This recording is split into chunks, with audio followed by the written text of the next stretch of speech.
नमस्कार। सप्ताह के मध्य का दिन, सुबह का समय, आपके फेवरेट कार्यक्रम बिहार बिहान का साथ, आपकी नॉर्मल दिनचर्या और मेरा आपसे नॉर्मल सवाल, कैसे हैं आप? आपका सीधा जवाब, खुश हूँ। और अगर आप मुझसे मेरी खुशी का राज पूछेंगे तो मैं कहूँगी, मेरी हर खुशी के पीछे बस इतनी सी बात है, हर दिन हर सुबह बस आप सबों का साथ है। मैं हूं आपकी अपनी होस्ट निहारिका की बेस्ट वाली गुड मॉर्निंग के साथ स्वागत आप सभी दर्शकों का। आज के इस अंक में मैं आपको कुछ अलग अलग चीज़ों के बारे में बताने वाली हूं और नई चीज़ों के साथ आपका परिचय कराने वाली हूं। आज मैं आपको ले चलूँगी कला की दुनिया में और साथ ही बताऊँगी ऑनलाइन बैंकिंग, मोबाइल बैंकिंग और इंटरनेट बैंकिंग, साथ ही डेबिट कार्ड, क्रेडिट कार्ड यानी डिजिटल बैंकिंग के साथ जो बैंकिंग की प्रक्रिया में बदलाव आ रहे हैं उनसे आपका परिचय कराऊंगी। पर फिलहाल जब कार्यक्रम की शुरुआत हम करते हैं तो जो मेरा सबसे पहला वाला काम है ना, याद है मुझे, यानी इस कार्यक्रम की सुंदर शुरुआत हम करते हैं अच्छे विचारों के साथ। कहते हैं दर्शकों कि जो अच्छे विचार होते हैं ना, उससे हमारा जो मार्ग है जीवन का वो प्रशस्त होता है, हमारे विचार अच्छे बनते हैं और जो हमारा आसपास का परिवेश है वो सुंदर बनता है। और हमें क्या चाहिए? तो चलिए करते हैं कार्यक्रम की शुभ शुरुआत। आपको दिखाते हैं आज का अनमोल वचन। जिस दिन आपके सामने कोई समस्या ना आए, आप समझ लें कि आप गलत रास्ते पर जा रहे हैं। स्वामी विवेकानंद।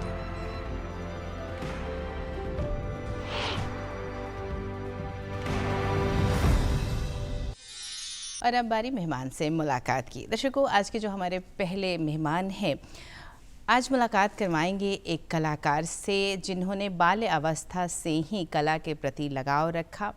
आपको कास्ट कला से विशेष रुचि रही और साथ ही पेपर आर्ट जो है उसके साथ भी आपने काम किया है। और अगर संगीत के क्षेत्र की बात करूं तो वहाँ भी आप एक बहुत ही दुर्लभ वाद्य यंत्र दिलरुबा उसके वादन में निपुण हैं। तो ये सारी जानकारी हमारे आज के पहले मेहमान के बारे में, पर उनसे आपका पहला परिचय उनके कार्यों पर आधारित इस छोटी सी क्लिपिंग के माध्यम से। आइए देखते हैं। काष्ठ कला और संगीत दोनों ही कला के अत्यंत समृद्ध और गहन क्षेत्र हैं। इन दोनों विधाओं में उत्कृष्टता प्राप्त करने वाले कलाकारों की जीवन गाथा हमारे लिए प्रेरणादायक होती है।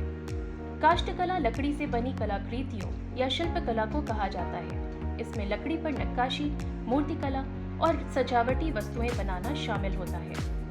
यह एक पारंपरिक कला का रूप है जो भारत के विभिन्न संस्कृतियों में प्रचलित है। काष्ठ कला की तकनीकी जानकारी के साथ साथ हमारे आज के अतिथि संगीत के क्षेत्र से भी अछूते नहीं हैं।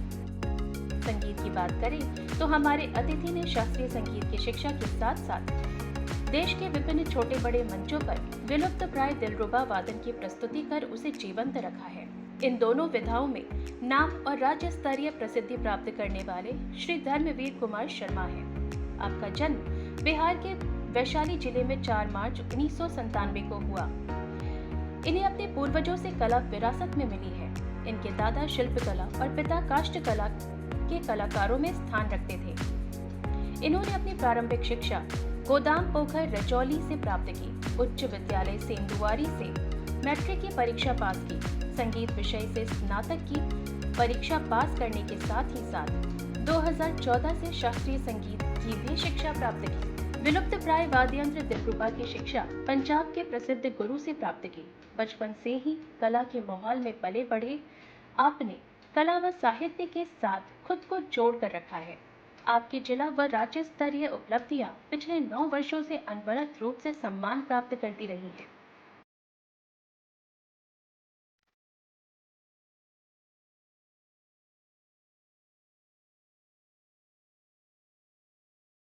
ये अपनी कला के प्रति अपने समर्पण व प्रतिभा के लिए जाने जाते हैं। इनकी कला में बिहार की संस्कृति एवं परंपराओं की झलक मिलती है जो देखने व सुनने वालों को मनमोहित करती है। तो दर्शकों, अभी आपने जो सुंदर कलाकृतियाँ देखी और जो सम्मान पत्र आपने देखे, उनको हासिल करने वाले जो नामचीन कलाकार हैं कास्ट कला के क्षेत्र में, वो आज हमारे साथ हैं। मैं बात कर रही हूँ हमारे पहले मेहमान श्री धर्मवीर कुमार शर्मा जी का। आइए हमारे साथ स्वागत करिए हमारे आज के मेहमान श्री धर्मवीर कुमार शर्मा जी का। धर्मवीर जी, बेहद अभिनंदन, स्वागत कार्यक्रम में। शुक्रिया, सभी दर्शकों का बहुत बहुत शुक्रिया।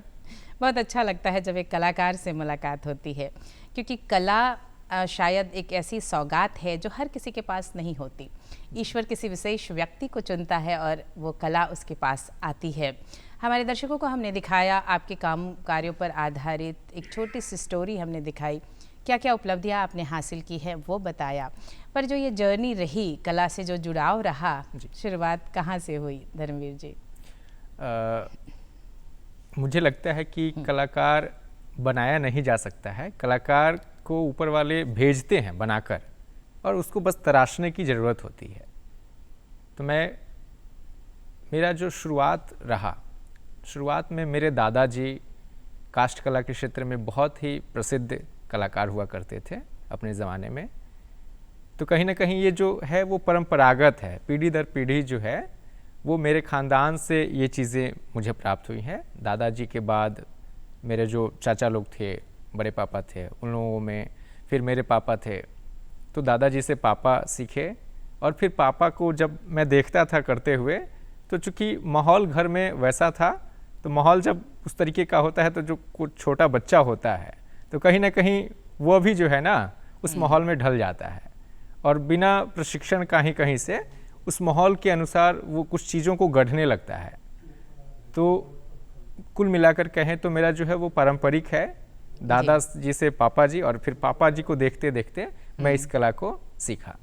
तो ये कला जो है वो आपको विरासत में मिली और मैं समझ सकती हूँ कि जब आप अपने आसपास में इस तरह की कलाकृतियाँ देखते हैं तो एक नन्हे बालक को भी रुचि जागृत हो जाती है। बिल्कुल। उसके हाथ में कुछ छोटे छोटे औजार भी आ जाते हैं और कुछ कलाकृतियों का निर्माण भी होने लगता है। अभी जो जर्नी आपने तय की है कास्ट कला के क्षेत्र में, कई पुरस्कार भी आपको मिले हैं। आपसे ये जानना चाहूँगी कि जो कास्ट कला है उसकी बारीकियाँ क्या हैं, और कुछ कलाकृतियाँ मैं यहाँ देख भी रही हूँ। बताएं हमें कि जब किसी भी कलाकृति का निर्माण आप करते हैं तो वहाँ किस किस खास बात का ध्यान रखते हैं और कैसे उसे उकेरते हैं? कई बातें हैं जिस तरीके से, जैसे ये कोबरा है, तो इसको बनाने के लिए पहले तो इमेजिनेशन जो है हमारे अंदर वो छवि आनी चाहिए कि हमको बनाना क्या है, क्या रूप देना है। एक लकड़ी है, इस लकड़ी को कैसे ढालेंगे, कहाँ से कितना कट करेंगे कि वो आकार आने लगेगा। तो उसी तरीके से जब बनाने की प्रक्रिया होती है तो जैसे यही है, एक आप देखेंगी पीछे से पूरी जो है ये रद्दी लकड़ी, जिस तरीके से अगर कह सकते हैं कि ये दरार आ रहा है इसमें, और इसको जब बनाने की शुरुआत मैंने की तो सबसे पहले स्केचिंग करते हैं, इस पे स्केचिंग करते हैं। और बहुत सारी कलाकृतियाँ ऐसी भी बनती हैं जिस पे स्केचिंग की जरूरत नहीं होती है, वो इमेजिनेशन से ही माइंड हाथ को रिएक्ट करता है और हाथ से फिर उस तरीके से छोटे छोटे टूल्स होते हैं, उस पे काम करके छोटी छोटी बारीकियां हैं जो बहुत ध्यान देना पड़ता है इसमें, और उस तरीके से फिर कलाकृतियों का निर्माण करते हैं। सीधा पक्ष दिखाएं हमारे दर्शकों को, सीधा करें ताकि हमारे दर्शक भी देख सके। एक फूल बनाया है आपने, उसके साथ पत्तियां हैं, और ये जो कास्ट का टुकड़ा है, लकड़ी का जो टुकड़ा है वो बिल्कुल आम है और शायद हम उसे बस यूं ही फेंक दें, पर एक कलाकार ने उसे एक कला के रूप में बना करके प्रस्तुत किया है। कुछ और कलाकृतियाँ देख रही हूँ मैं आपके सामने, वो कैसे बनाया है आपने और क्या खासियत है? हमारे बिहार में बोध गया है और बोध गया भगवान बुद्ध से संबंधित है जी। भगवान बुद्ध के नाम से जाना जाता है। तो ये आम की लकड़ी है और इसमें मैंने भगवान बुद्ध की छवि को बनाया है इसमें जी। बहुत सुंदर, बहुत सुंदर। तो एक जो कलाकृति आप जब बनाते हैं तो जैसा कि आपने बताया धर्मवीर जी कि या तो आप उसे उकेरते हैं और फिर बनाते हैं या फिर अपनी कल्पना से भी उसे आकार देते हैं, तो कुछ टूल्स होते होंगे जिसका प्रयोग आप करते होंगे निर्माण करने में। क्या उसे हाथों से ही प्रयोग करते हैं या मशीनों का भी उपयोग किया जाता है? कहीं कहीं मशीन का भी उपयोग होता है, और चूंकि जब फिनिशिंग की बात आती है तो उसमें जो छोटे छोटे टूल्स होते हैं वो बारीकी से उससे यूज करना पड़ता है और फिर वो आकार आती है। जी, एक और चीज़ जानना चाहूँगी धर्मवीर जी कि जब भी आप ऐसी कलाकृतियाँ बनाते हैं तो उसमें क्या सजावटी वस्तुएं होती हैं या उपयोग की वस्तुएं भी होती हैं, तो किस तरह की कलाकृतियों का निर्माण ज़्यादा करते हैं? ज़्यादातर चूँकि अपने बिहार में या बाहर भी सजावट से ही संबंधित चीज़ों का बहुत ज़्यादा उपयोग होता है, तो ज़्यादातर सजावटी चीज़ें ही होती हैं, सजावटी कलाकृतियाँ ही होती हैं। और कुछ ऐसी कलाकृतियाँ होती हैं जो कहीं किचन वगैरह में यूज हम लोग कर सकें। अच्छा जी जी, तो कुछ कलाकृतियाँ जो सजावटी हैं, इसके अलावा कुछ कलाकृतियाँ जो काम के उपयोग के लायक भी होती हैं। और अगर काष्ठ कला की बात करूँ तो हमारे यहाँ तो बहुत पुरातन समय से काष्ठ की या लकड़ी की वस्तुओं का उपयोग भी होता आया है। इनके रख रखाव की बात की जाए तो फिर क्योंकि ये काफ़ी लंबे समय तक चल सकती हैं ऐसी कलाकृतियाँ हैं, तो कोई ख़ास ख्याल रखना पड़ता है धर्मवीर जी? जैसे फर्नीचर की अगर हम बात करते हैं, लकड़ी से बनी कुछ भी सामग्री हो, अपने घर में भी हम लोग देखते हैं, तो फर्नीचर की सुरक्षा, उसका जो लास्टिंग है वो ज़्यादा समय तक रहे, उसको ध्यान में रखते हुए हम लोग क्या करते हैं कि पॉलिश करते हैं। अच्छा, तो उसी तरीके से ये भी जो कलाकृतियाँ हैं इसमें अलग अलग तरह के पॉलिश आते हैं, जिसको हम लोग केमिकल्स होते हैं उसमें, उस केमिकल्स को चढ़ाते हैं ताकि इसका जो है इसमें दीमक ना लगे, कीड़ा वगैरह ना लगे और ये सुरक्षित रहे। जी जी। और वैसा है तो शीशे का फ्रेम भी हम लोग करा सकते हैं, इसको शीशे के फ्रेम में करा के इसको कहीं गिफ्ट करना है या रखना है तो उसको रख सकते हैं। जी, कोई खास तरह की लकड़ी का इस्तेमाल किया जाता है इसमें? दो तीन चीज़ों का ध्यान रखना होता है। जैसे अगर बहुत ज़्यादा हार्ड लकड़ी है जी, तो उसको अगर तय करेंगे, उसमें अगर बनाना चाहेंगे तो वो टूट जाएगी लकड़ी। उस टूटे नहीं, इसको ध्यान में रखते हुए सागवान की लकड़ी या एक और लकड़ी है जो मतलब सहूलियत से कट जाए और ज़्यादा उसमें दिक्कत ना हो। अच्छा, शीशम वगैरह में बहुत ज़्यादा हम नहीं बना सकते हैं। सागवान है और गम्हार, ये दो लकड़ी है जो इसके लिए बहुत ही पर्याप्त है। इसी दो लकड़ी में ये जो कलाकृतियाँ हैं वो बनाई जाती है। जी, तो जाहिर तौर पर जब आप कलाकृतियों का निर्माण करते हैं तो इसको मार्केट भी मिलना ज़रूरी होता है, क्योंकि तभी ये उन लोगों तक पहुंच पाएगी जो इसको पसंद करते हैं। जी जी। तो इसके लिए कैसे करते हैं, जो प्रशंसा करने वाले हैं या जिनको खरीदना है वो कहाँ तक पहुंचते हैं? कई ऐसे लोग हैं जो, अगर मैं अपनी बात करूं तो कई ऐसे लोग हैं जो जानते हैं। तो वो खुद से आके कॉल करके और जब उनको ज़रूरत होती है तो ले जाते हैं मेरे यहाँ से। तो इस तरीके से ये जो कलाकृतियाँ हैं उनका निर्माण आप करते हैं। जाहिर तौर पर जब भी किसी कला का निर्माण होता है ना तो बहुत बारीकियों का ध्यान रखना पड़ता है, और मैं दर्शकों से कहना चाहूँगी कि यही बारीकियाँ हमें अपने जीवन में भी रखनी पड़ती हैं जब हम अपने स्वास्थ्य को अच्छा रखना चाहते हैं।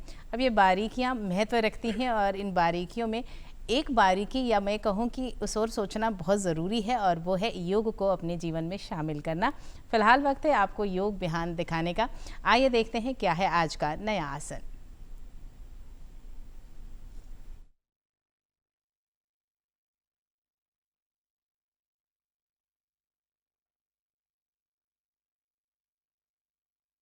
वैदिक ग्रंथों में उल्लेख है, शरीर एक रथ है, आत्मा रथी, इंद्रियां घोड़े, मन लगाम और बुद्धि सारथी। योग के द्वारा हमें वो मार्ग मिलता है जहां पे आप रथी को यानी आत्मा को अपने लक्ष्य तक पहुंचाने का कार्य करता है, जिससे आपका शरीर स्वस्थ होता है। योग से हमारा शरीर स्वस्थ होता है, मन शुद्ध होता है और बुद्धि निर्मल होती है। तो आज का जो अभ्यास है, हम प्राणायाम का अभ्यास करना चाहते हैं। तो नमस्कार, मैं दिव्या आपका स्वागत करती हूँ योग के इस अद्भुत कार्यक्रम बिहार बिहान में। तो आज का जो प्राणायाम है हम करने जा रहे हैं सावित्री प्राणायाम।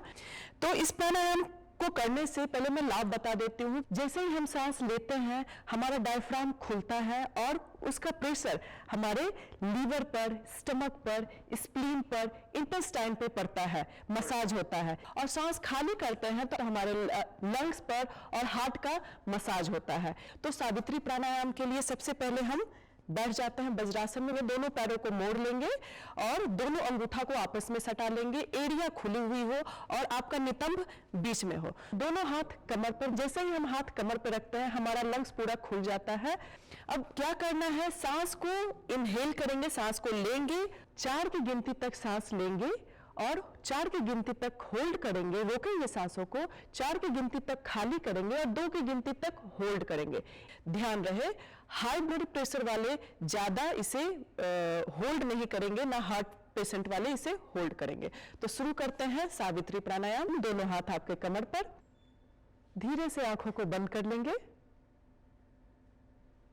मन में ही काउंट करेंगे, 1 2 3 4, होल्ड, 1 2 3 4, 1 2, रिलैक्स। फिर से inhale, 1 2 3 4, hold, 1 2 3 4, exhale, 1 2 3 4 and hold, 2।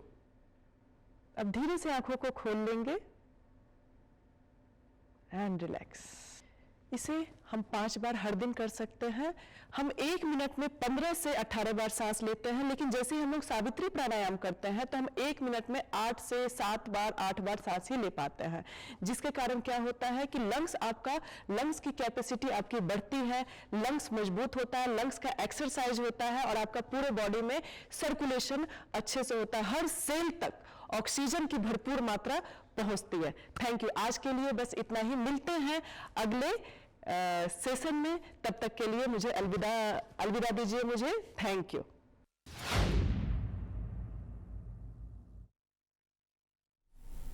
योग विहान में नए आसन की जानकारी के पश्चात आपको बताते चलूं कि अभी फ़िलहाल हम बातें कर रहे हैं काष्ठ कला एवं पेपर क्राफ्ट के नामचीन कलाकार श्री धर्मवीर कुमार शर्मा जी से। धर्मवीर जी, आपने काष्ठ कला की जो बारीकियां हैं उनके बारे में बताया। कुछ रंग बिरंगे पेपर भी मैं देख रही हूँ आपके सामने हैं जी। तो ये कैसे बनाते हैं और पेपर से कैसे कलाकृतियाँ बन जाती हैं, दिखाएं हमें। एक थैला है जिसका हम लोग यूज कर सकते हैं। पुराने अखबार से भी इसको बना सकते हैं, नए पेपर से भी बना सकते हैं, कार्डबोर्ड आता है मोटा, उससे भी बना सकते हैं और उसका यूज हम लोग कर सकते हैं।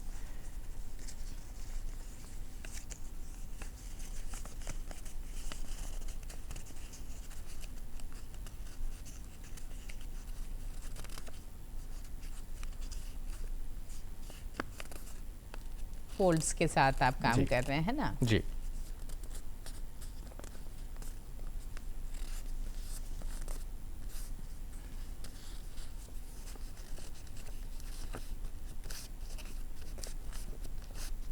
बताते चलें अगर हमारे दर्शकों को कि कैसे आप काम कर रहे हैं। पूरी प्रक्रिया बता देते हैं। एक स्क्वायर पेपर लेना है, इसके बाद इसको दोनों कॉर्नर से सेंटर पे फोल्ड करेंगे।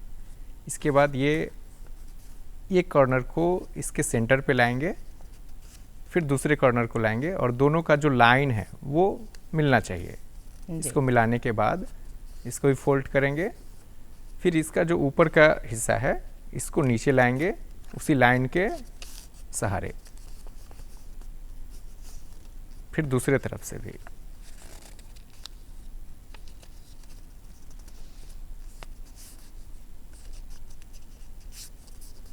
हम चाहें तो इसमें डिजाइन भी कर सकते हैं।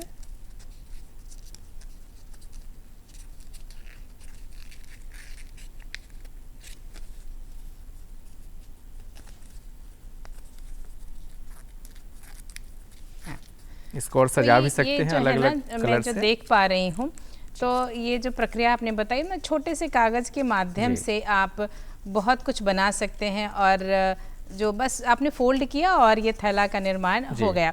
तो ये जो पेपर क्राफ्ट है इसको कहीं से आपने सीखा है या आपने खुद ही इसे विकसित किया है? ये मैंने खुद से भी विकसित किया है और क्रिएशन जो है मेरे दिमाग में हमेशा चलते रहता है, तो खुद कर के भी क्या नया निर्माण हो सकता है, उस पर मेरा रिसर्च हमेशा चलते रहता है। तो उसी रिसर्च के दौरान जो है मैंने ये इजाद किया है। एक और चीज़ आपसे जानना चाहूँगी, जो आप संगीत के क्षेत्र में काम कर रहे हैं धर्मवीर जी, और आप दिलरुबा यंत्र बजाते हैं जो कि बहुत ही दुर्लभ यंत्र है अगर मैं शास्त्रीय संगीत में का जिक्र करूं तो ये जो इससे जुड़ाव जो हुआ वो कैसे हुआ कि मुझे ये वाद्य यंत्र बनाना है? दिलरुबा, अगर दिलरुबा की बात करें तो भारतीय शास्त्रीय संगीत का बहुत ही प्राचीनतम और दुर्लभ वाद्य यंत्रों में से एक है। ये सितार और सारंगी के मेल से बना हुआ है। इसका जो आधा हिस्सा है वो सितार का है। अच्छा। और आधा हिस्सा सारंगी का। तो मेरे गुरुजी हैं श्री हरिशंकर वर्मा जी, हाजीपुर के। उनके यहाँ एक भैया आते थे, रोहित भैया, मेरे गुरुजी के बहुत पुराने शिष्यों में से एक हैं। तो उन्होंने वो सितार बजाया करते हैं। तो वो उन्होंने क्या मुझे ऐसे ही अनायास बताया कि धर्मवीर, हारमोनियम तो बजा ही रहे हो, गायन सीख रहे हो, कुछ ऐसा वाद्य यंत्र चुनो जिससे एक अलग हो और कुछ विशेष उसमें कर पाओ। तुम्हारा जो हाथ का स्ट्रक्चर है, अच्छा, फिंगरिंग का, वो एक अलग ही तरीके का है। तो तुम अगर कुछ वैसा करोगे तो बेहतर कर सकते हो उसमें। तो उन्होंने बताया, फिर मुझे सारंगी दिखलाया उन्होंने। तो सारंगी की जब चर्चा हुई तो घर पे ये बात जब लोगों को पता चला, मम्मी को, बाकी भैया लोगों को, तो उन्होंने कहा कि अरे ये तो जोगी बाबा जो पहले आते थे लोग मांगने के लिए गांव घर में, हाँ। जोगी बनेगा काजी तुम। तो बहुत डांट भी लगी उसको लेकर कि सारंगी ये तो मतलब एक गांव में होता है ना कि। तो ये जो परिवेश बना और आपने देखा कि ये यंत्र जो है वो बहुत आकर्षित किया, मुझे लगता है आपको, और आपने इसको बजाना भी शुरू कर दिया। तो ये बहुत सारे पक्ष हैं आपके जीवन के। आप काष्ठ कला में भी काम करते हैं, आप पेपर क्राफ्ट में भी काम करते हैं, और संगीत के क्षेत्र में भी आप काम कर रहे हैं। बहुत सारी उपलब्धियां भी आपने हासिल की है। और साथ ही धर्मवीर जी आज वक्त निकाला है हमारे दर्शकों से बातचीत करने का इस कार्यक्रम के माध्यम से। बहुत बहुत धन्यवाद आपका आज हमारे कार्यक्रम में शामिल होने के लिए। आभार, नमस्कार। अब बातें करेंगे बैंक के बारे में, क्योंकि बैंक जो है ना, या जो बैंकिंग प्रणाली है, वो हम सभी के जीवन में बहुत महत्वपूर्ण स्थान रखता है और हम बहुत गहरे जुड़े हैं बैंकिंग प्रक्रिया से। विशेष जानकारी देंगे हम आपको इस बारे में, और हमने इसके लिए आमंत्रित किया है। हमारे साथ है श्री आमोद कुमार सिन्हा जी। आप पूर्व सहायक महाप्रबंधक रहे सेंट्रल बैंक ऑफ इंडिया में। तो आइए हमारे साथ स्वागत करिए हमारे आज के दूसरे मेहमान श्री आमोद कुमार सिन्हा जी का। सर, बेहद अभिनंदन, स्वागत कार्यक्रम में। जी नमस्ते आपको भी और दर्शकों को भी। जी, मैं अपने दर्शकों को बताती चलूँ कि आपने अपने सेवा काल के दौरान लगभग 39 वर्षों का लंबा सेवा काल रहा आपका, और विभिन्न पदों पर आपने काम किया। तो बैंकिंग प्रक्रिया का बहुत लंबा अनुभव है आपके पास। इसके अलावा आप लेखन में भी रुचि रखते हैं, और सेवानिवृत्ति के पश्चात भी आप जो बैंक में काम करने वाले कर्मचारी हैं उनके ट्रेनर के तौर पर भी अपनी सेवा दे रहे हैं। सर, हम विस्तार से बातें करेंगे, क्योंकि आजकल के दिनों में जो ये बैंकिंग प्रक्रिया है ना, उसमें बहुत परिवर्तन देखने को मिला है। तकनीक बदली है, और डिजिटलाइजेशन के पश्चात जो बैंकिंग प्रणाली है वो हम सभी के लिए बहुत सुगम हो गई है। अगर मैं बैंकर्स की बात करूं तो भी, और कस्टमर्स की बात करूं तो भी।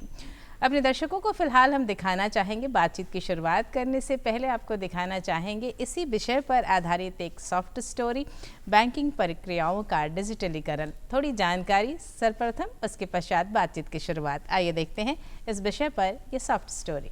भारत विविधताओं और विषमताओं से भरा देश है, जहां एक ओर तो हलचल से भरे सुविधा संपन्न महानगर है, तो दूसरी ओर आधुनिक टेक्नोलॉजी की सीमित उपलब्धता वाले विशाल ग्रामीण क्षेत्र भी हैं। आज ग्रामीण क्षेत्रों में डिजिटल बैंकिंग सेवाओं के लिए मांग तेजी से बढ़ रही है। इसी कारण से हमारी सरकार ने महत्वाकांक्षी भारत नेट प्रोजेक्ट और डिजिटल इंडिया प्रोग्राम की शुरुआत की है, जिनका लक्ष्य अनेक मौजूदा योजनाओं को एकीकृत करना है। वास्तव में डिजिटल इंडिया से ही भारत में डिजिटल बैंकिंग को गति मिल सकती है। हमारे लिए बैंकिंग प्रणाली अत्यंत महत्वपूर्ण है, क्योंकि सभी प्रकार की आर्थिक गतिविधियों का संचालन बैंक द्वारा ही होता है। भारत के लिए बैंकिंग प्रणाली एक स्नेहक का कार्य करती है, जो अर्थव्यवस्था के पहियों को घुमाती है। पिछले 5 सालों में भारत के डिजिटल क्षेत्र में उल्लेखनीय बदलाव हुए हैं, और हमारी अर्थव्यवस्था पूरी तरह से डिजिटल बनने को तैयार है। धीरे धीरे हुए इस तकनीकी विकास का जबरदस्त असर हुआ है, और पूरी बैंकिंग प्रणाली में आमूल चूल परिवर्तन देखने को मिल रही है। वर्तमान समय में लगभग सभी बैंकों ने डिजिटल सेवा को अपने सर्वोच्च प्राथमिकता में शामिल कर लिया है। परिणाम स्वरूप सभी बैंकिंग सुविधाएं ऑनलाइन और मोबाइल उपकरणों में स्थानांतरित हो गई हैं।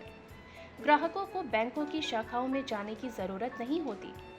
वे ऑनलाइन ट्रांसफर, बिल भुगतान, खाता शेष जांच और अन्य सेवाएं आसानी से घर बैठे प्राप्त कर रहे हैं और उनका समय भी बच रहा है।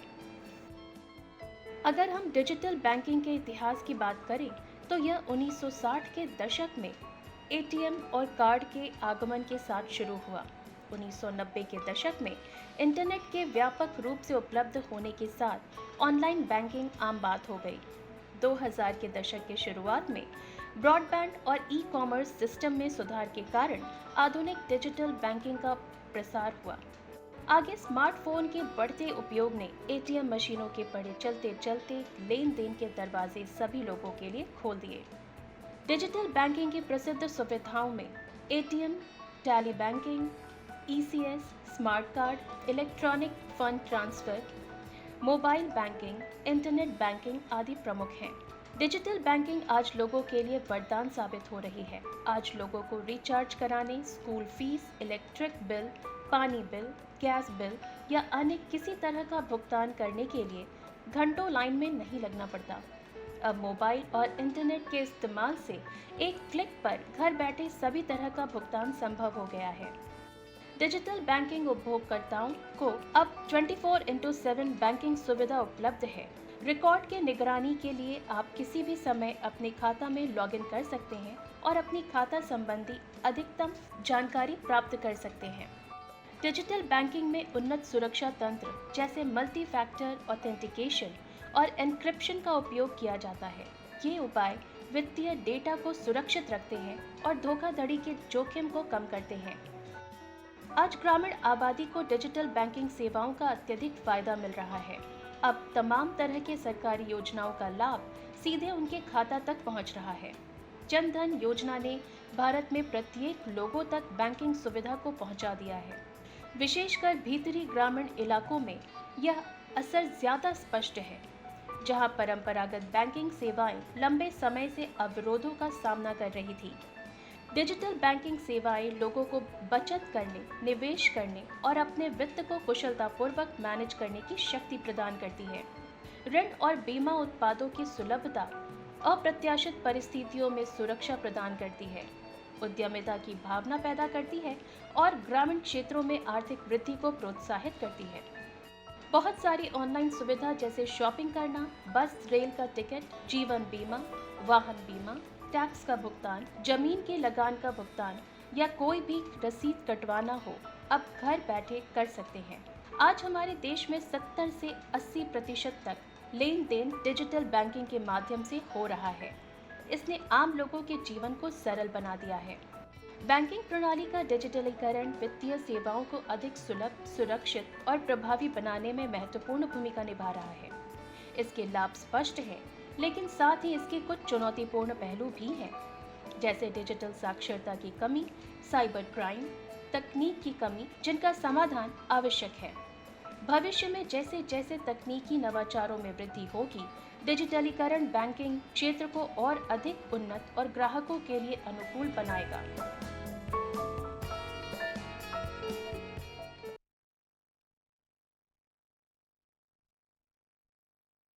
स्टोरी के माध्यम से आपने जाना कि जो बैंकिंग प्रक्रियाओं का डिजिटलीकरण हुआ है उससे हमें किस तरीके से फ़ायदा पहुंच रहा है और सतर्कता की भी ज़रूरत है। हालांकि इन बातों का फ़ायदा हम निस्संदेह उठा भी रहे हैं, पर कई बार काम करने के दौरान डिजिटलीकरण के साथ कई ऐसी बातें होती हैं जिन्हें जानना बेहद अहम भी होता है।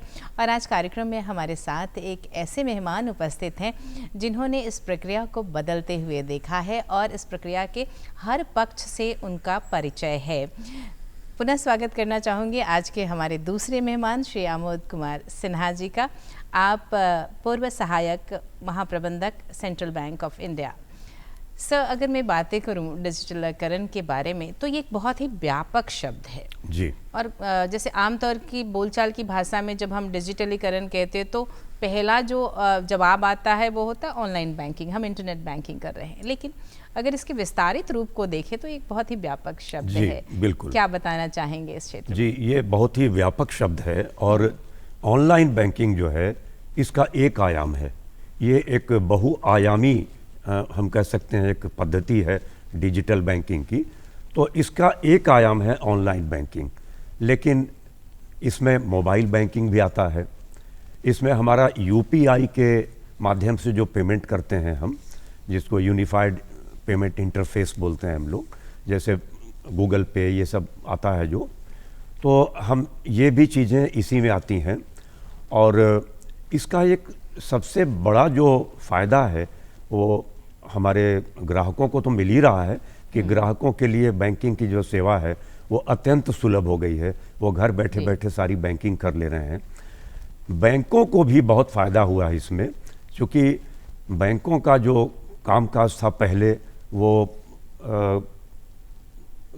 इस स्टाफ के ऊपर ज़्यादा इनको डिपेंडेंसी थी। अब जो है इनकी जो डिपेंडेंसी है बैंक की, ये आ गई है मशीनों के ऊपर, कंप्यूटर के ऊपर। तो अभी आप देखेंगे किसी भी शाखा में जाएं, किसी भी बैंक के, आपको वहाँ पे मैन पावर कम दिखेगा, लेकिन काम बहुत फास्ट हो रहा है। और शायद अब किसी कस्टमर को बहुत कम ज़रूरत पड़ती है किसी ब्रांच में, किसी शाखा में जाने की, उनका काम घर पे ही हो जा रहा है। एक और सबसे बड़ा फ़ायदा है कि बैंकों के लिए ये कॉस्ट इफ़ेक्टिव है, मतलब ये किफ़ायती है ये सेवा। अगर मैं आपको एक उदाहरण के माध्यम से समझाना चाहूँगा, अगर आप हमारी शाखा में आती हैं पैसा निकालने के लिए, विड्रॉवल करने, चाहे चेक से या विड्रॉवल फॉर्म से, उसकी जो कीमत बैंक को चुकानी पड़ती है, उसका जो कॉस्ट होता है, मान लेते हैं कि 50 रुपये है। लेकिन वही आप विड्रॉवल या पैसा निकालना जिसे कहते हैं, आप अगर एटीएम के माध्यम से करें तो एटीएम में हमारा जो खर्च है वो 15 रुपये 20 रुपये के बीच में है, इससे ज़्यादा नहीं है। हाँ। इसके बाद एक और सबसे बड़ा फ़ायदा हुआ है जो पूरे देश को है कि ये पर्यावरण के बहुत अनुकूल है। अभी जो डिजिटल बैंकिंग हो गई, इसमें कागज़ का प्रयोग कम से कम हो रहा है और सारी बातें, अब जो वाउचर पहले बनते थे बैंकों में, अब वो वाउचर बनाने की ज़रूरत बहुत कम रह गई है। बैंकों में वाउचर नहीं बनाया जा रहा और सारा कुछ ऑनलाइन जो है वो इलेक्ट्रॉनिक डेटा बैंकों में सेव किया जा रहा है, रखा जा रहा है। जी जी, आपने बहुत विस्तार से बताया आमोद जी कि किस तरीके से जो बैंकिंग प्रणाली है और वहाँ जो बैंकर्स हैं उस प्रक्रिया में कैसे फ़ायदा हुआ है।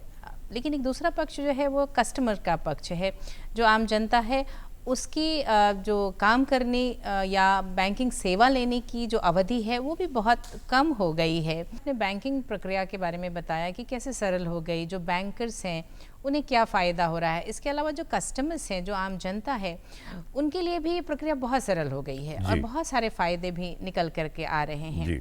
दूसरा पक्ष ये कि कुछ समस्याएं भी आ रही हैं जहां सतर्कता की भी ज़रूरत है। तो मैं आपसे चाहूँगी कि डिजिटल जो ये परिवर्तन आया है उसमें किन किन क्षेत्रों में परिवर्तन आया और कहाँ कहाँ सतर्क रहने की ज़रूरत है। जी, बहुत अच्छा सवाल किया है आपने, क्योंकि ये जो डिजिटल बैंकिंग है, इंटरनेट बैंकिंग, मोबाइल बैंकिंग जो भी हम कर रहे हैं, यहाँ तक कि एटीएम से पैसे निकालने हम जाते हैं, तो इन सब में जो प्रगति हुई है बैंकिंग के क्षेत्र में, उसके साथ साथ कुछ इसके खतरे भी हैं और हमें उनसे सावधान रहने की ज़रूरत है।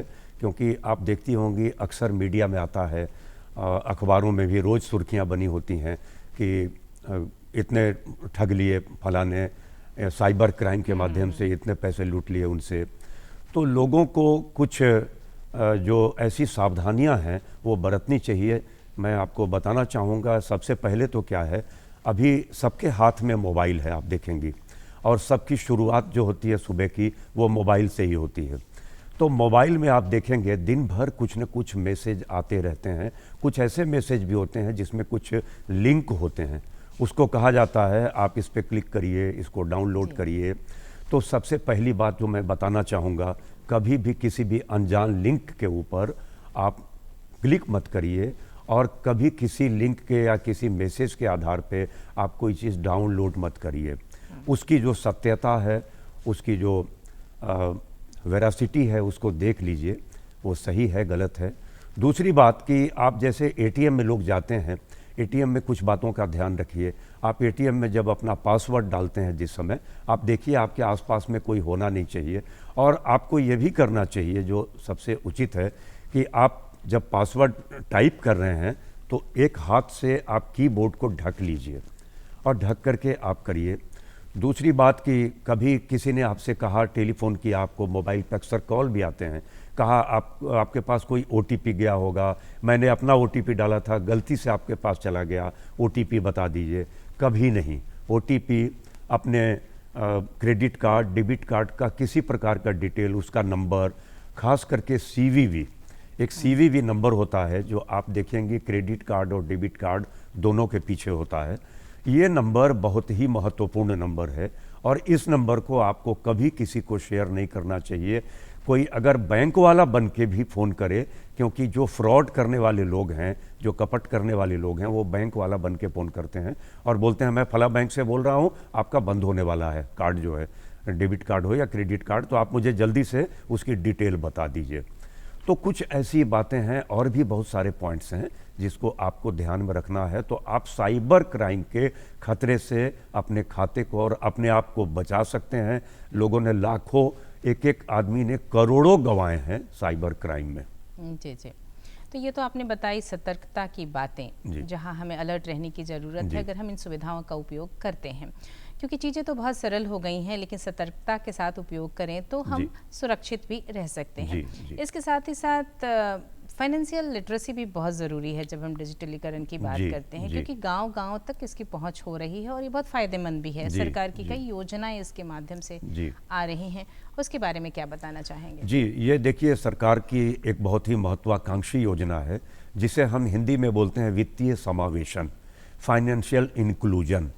तो ये फाइनेंशियल इंक्लूजन जो है, इसका पर्पस या उद्देश्य ये था कि ऐसे लोग, हमारे देश की ऐसी आबादी जो अभी तक बैंकिंग की मुख्य धारा से अलग है, जिन्होंने खाता तक नहीं खोला है बैंक में, जिनको बैंक के बारे में कोई जानकारी नहीं है, बैंक से और क्या लाभ मिल सकते हैं, क्योंकि बैंक में सिर्फ जमा ही नहीं होता, बैंकों से ऋण की कई योजनाएं जो हैं उनका भी लाभ लेते हैं लोग।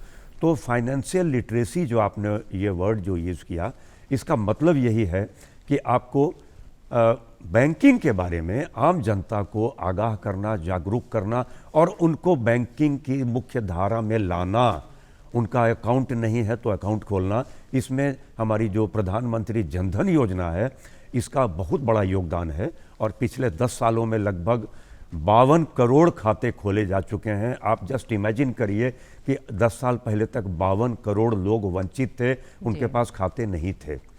तो ये एक बहुत बड़ा एक्सरसाइज था और इसको Guinness book of world record में भी स्थान दिया गया है। एक और बात मैं आपसे जानना चाहूँगी, क्योंकि जो ये डिजिटलीकरण हुआ है, जो बड़ी उम्र के लोग हैं उन्हें इसके प्रयोग में बहुत कठिनाइयाँ होती हैं। मुझे क्रेडिट कार्ड यूज़ करना है, डेबिट कार्ड यूज़ करना है, एटीएम जाना, तो एक समस्या सी हो जाती है। जो वयोवृद्ध हैं, हमारे घर के बुजुर्ग हैं, जो इस टेक्नोलॉजी से थोड़े परे हैं, तो उनके लिए क्या सावधानियां बताएंगे आप? मैं तो ये कहूँगा, देखिए जो वयोवृद्ध लोग हैं, खास करके जो वरिष्ठ नागरिक हैं और जिनको कंप्यूटर के बारे में या लैपटॉप के बारे में, मोबाइल के बारे में ज़्यादा जानकारी नहीं है, उनको चाहिए कि वो अपने घर में, अपने परिवार में कोई आदमी ऐसा है, उनके बच्चे हों या उनके ग्रैंड चिल्ड्रन हो, कोई भी ऐसा हो, उनकी मदद लीजिए और किसी के कहने पर कभी भी कोई चीज़ उनको शेयर मत करिए, ये बिना पूछे हुए। और उनसे मदद लेकर आप अगर सीख लेती हैं तो आपके लिए अच्छा होगा। देखिए, हमने जो 39 साल नौकरी बैंक में की, तो हमने ट्रेडिशनल बैंकिंग से शुरुआत की थी। बड़े बड़े लेजर होते थे और सब कुछ कागज़ पे लिखना पड़ता था, और बैलेंस वगैरह सब चीज़ कागज़ पे। तो उससे हम ट्रांजिशन करके आ गए डिजिटल फेज में, तो हमें भी अपने आप को बदलना पड़ा, सीखना पड़ा। तो अगर सीखना चाहें तो हमारे वरिष्ठ नागरिक हैं या जो वृद्ध लोग हैं, वो भी अभी भी सीख सकते हैं, ऐसा कुछ नहीं है। लेकिन जहाँ पे उन्हें कोई शंका हो, कोई संदेह हो, उनको किसी की राय ज़रूर लेनी चाहिए जिनको कि इंटरनेट बैंकिंग ये सब की जानकारी हो। जी जी। तो आपने ये सुझाव दिया कि अगर आप इसका प्रयोग करना चाहते हैं तो पहले तो बाकायदा सीखें और उसके साथ ही जो जानकार हैं उनका सहयोग जरूर लें, जी, अन्यथा परेशानियां भी आ परेशानियां सकती आ हैं। सकती और बहुत सारे ऐसे क्षेत्र हैं जहां डिजिटलीकरण के माध्यम से बहुत सारी बैंकिंग प्रक्रियाएं जो हैं वो सुगम भी हो गई हैं। जी। और आपने विस्तार से बताया भी हमें। जो आम जनता है उन्हें क्या कहना चाहेंगे इस प्रगति के बारे में? मैं ये कहना चाहूँगा कि आप डिजिटल बैंकिंग को अपनाएं। सब लोग, बहुत से लोग अभी भी हमारे समाज में हैं, उन्हें लगता है कि अगर बैंक की किसी शाखा में जाकर हम पैसे निकालते हैं तो हमारे लिए ज़्यादा सुरक्षित है। ऐसा नहीं है, डिजिटल बैंकिंग भी पूरी तरह सुरक्षित है। बस सुरक्षा मानकों का आपको पालन करना है। इतना अगर करते हैं तो आपके लिए भी अच्छा है, बैंक के लिए भी अच्छा है और हमारे देश की अर्थव्यवस्था के लिए बेहतरीन है ये डिजिटल बैंकिंग। पर्यावरण के लिए भी मैंने जैसा बताया बेहतरीन है ये। जी जी। तो बहुत सारी अहम जानकारियाँ आपने दी सर। और जो ये डिजिटलीकरण हम देख रहे हैं उसके क्या फ़ायदे हैं बैंकर्स के लिए, कस्टमर्स के लिए, क्या सावधानियां हम बरतें और किस तरह से हम अपने जीवन को इस डिजिटलीकरण के माध्यम से सुगम बना सकते हैं, विस्तार से आपने बताया। बहुत बहुत धन्यवाद आपका आज वक्त निकालकर कार्यक्रम में शरीक होने के लिए। धन्यवाद आपका। और दर्शकों, आज हमने बातचीत की, दोनों ही क्षेत्रों के बारे में आपको जानकारियां दी, कला के क्षेत्र के बारे में बताया और साथ ही जो बैंकिंग प्रक्रियाओं का डिजिटलीकरण हो रहा है उसके बारे में भी जानकारियां दी। इन जानकारियों के माध्यम से हमारी कोशिश ये कि आप जो परिवर्तन हो रहा है उससे जुड़े रहें और जानकारियाँ आप तक हम पहुँचा सकें।